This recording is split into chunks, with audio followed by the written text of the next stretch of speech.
What is going on, everybody? David here from Bluckers Videos and Toys, and today we are going to be taking a look at the Texas Chainsaw Massacre Leatherface 5.5 action figure that was made by Funko and that was released in 2018 as part of their Savage World line.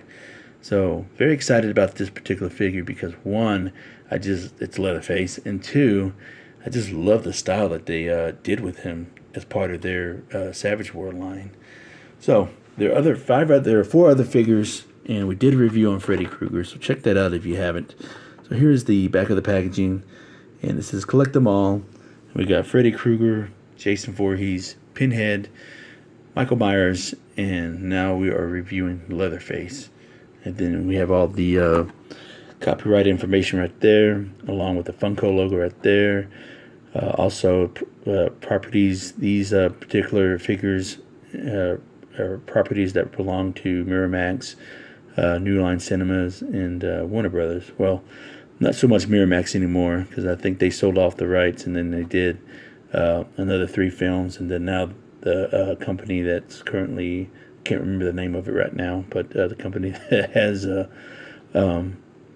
Michael Myers, as far as that goes, currently at the time of this recording, shopping, so they made their 3 films, and now they're ready to unload it to somebody else. So anyways, so let's go ahead and bust this Leatherface out of its packaging and take a closer look at it. Alright, so we got Leatherface out of its packaging, and it comes with 2 accessories. And like I said in the beginning of the video, I do love the way they made his figure, how his figure came out, as far as the looks goes and everything. And we'll go through that here in a minute. But first, we're going to put Leatherface aside real quick, and we're going to take a closer look at his 2 accessories that he comes with. And then one of them is a chainsaw, so that's what one of the main things that he was known for, was wielding a chainsaw. So I do like the fact that they was able to make this the part of the hand that clips onto his arm, the wooden right there, and then wrapped around the silver paint. It's supposed to represent like metal, and then chainsaw itself. No, it's silver, but the whole thing is silver. So they probably could have at least made this like a different color a little bit and kind of painted that. They could have left the blades silver, but they could have did something a little different with the main part of the chainsaw. But it is what it is.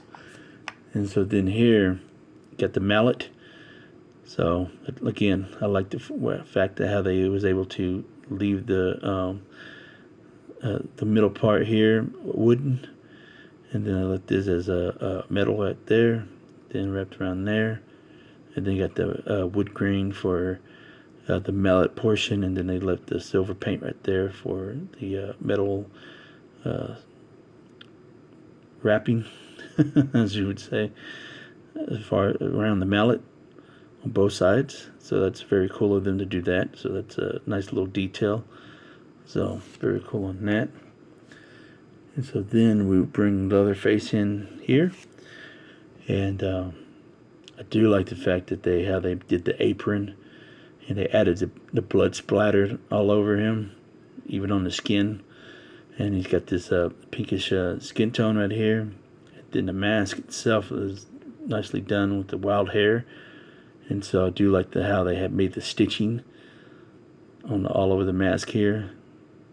So kind of like that pale flesh tone right there. And then they had the stitching, the black stitching right there. Let's see what else.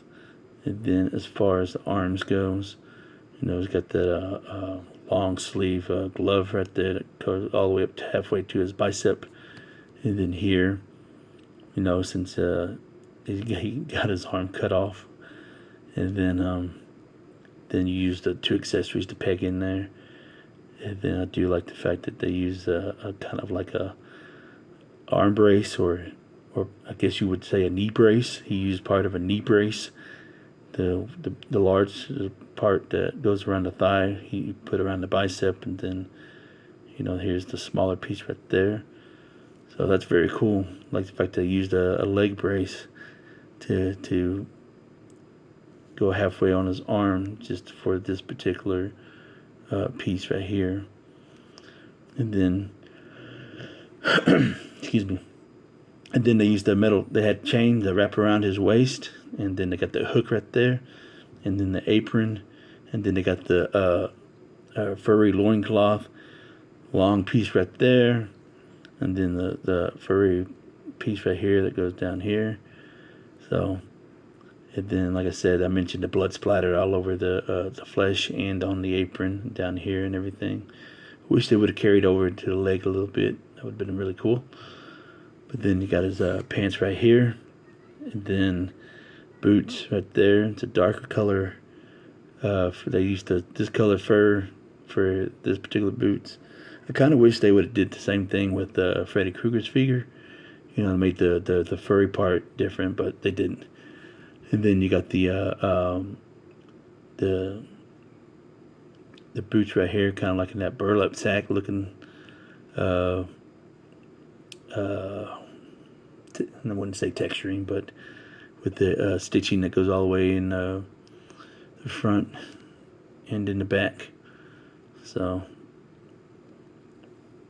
even though it's probably not burlap sack, I just say that because, you know, the way the stitching is and how it looks, so it's different, you know. But they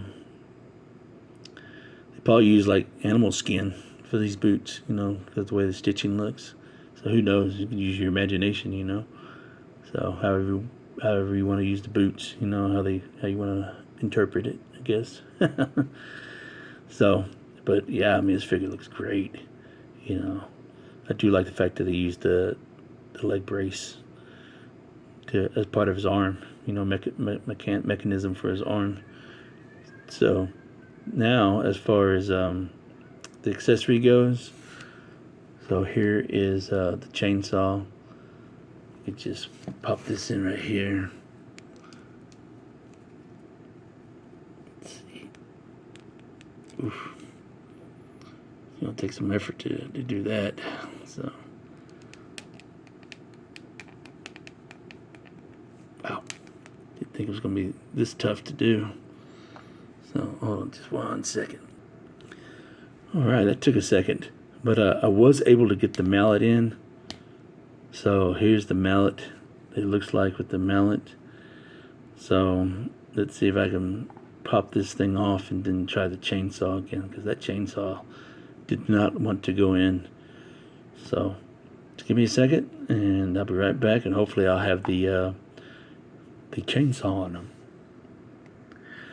Alright, so yeah, it took a little bit longer to put on than the mallet did, but I think once I was able to get that mallet in, it kind of softened it up a little bit, and then I was able to pop it out pretty easily, and then it took probably just a little bit longer to put this thing back on, but it's on there. So this is probably how I'll have him displayed, and not with the mallet, because this is what he was known for mainly, was the chainsaw. So yeah, so it looks good. Great on them. And let's see. Let's go ahead and bring out a few other characters to compare him with. Alright, so I did bring out other characters that had interchangeable arms, and so I got my vintage Roboto, and then I got the Kane from the WWE Eternia Masters of the Universe line. So they all look good together. You can tell that Leatherface is a little bit bigger than both of these, you know, as far as thickness goes. So yeah, they do look good together. So they are play compatibility. So overall, great figure. You know, I love this figure just as much as I did the Freddy Krueger one. So I'm just great to add this to the collection. You know, just I really do love this style of figure, and you know, it's just, I mean, they're so awesome. You know, I'm just glad that they have a different take on them. So these will all be these and the other figures in this line will all be represented in my horror collection. So I'm just happy to have them, as part of my horror collection. So let me know in the comments below what y'all think. And do you have this in your collection? Or are you looking to add it to your collection? Let me know. And don't forget, where's the wisdom? Buy what you love and know what you like, because if you buy what you like, you'll always end up getting rid of it. And I will catch y'all later.